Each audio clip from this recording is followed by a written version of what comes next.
friends. I have a betting tip today that I'm going to focus on weather.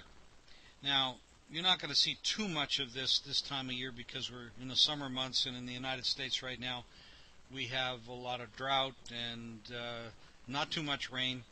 Certainly don't have very much snow. So that's not a big issue today.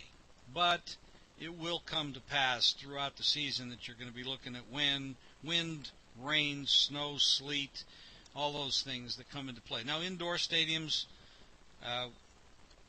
will not be affected, obviously.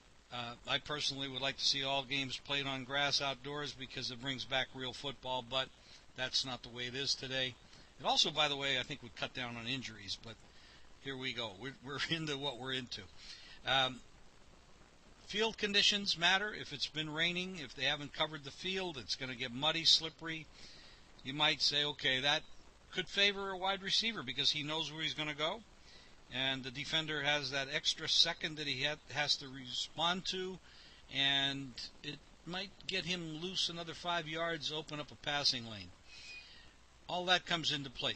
Heat and humidity. Teams like playing in Miami and Tampa in September, that can affect you, especially if you're coming from an area where it isn't that hot and isn't that humid. But like I said, right now, the entire United States is totally hot, so I'm not sure that will affect anybody.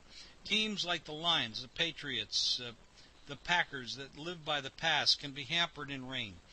That does affect things. Holding on to the ball, because a lot of the players do wear gloves, and you have to watch that too. But if they're on natural grass, where it can get slippery conditions, rain can play a big part. Wind.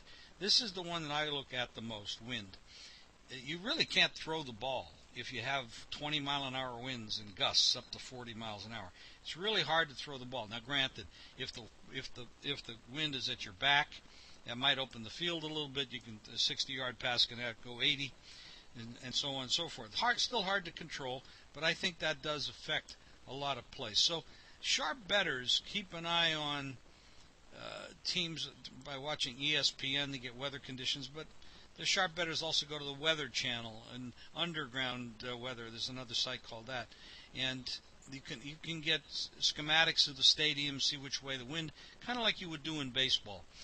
Keep on top of the weather, because if there's a Thursday game or Sunday games, Monday games, you can get an idea what the weather is going to be. If there's a storm front coming through, you can take advantage of a line. If the line's sitting there at 43 and you see a storm that's potentially going to hit Denver, for example, or Seattle, for example, and the weather may be actually bad, you can take a lead on a game and bet it under. And what's going to happen? If it does go down, you're ahead of the game. If it doesn't, and you want to get off it, you can get off it and probably just have a little juice to pay off.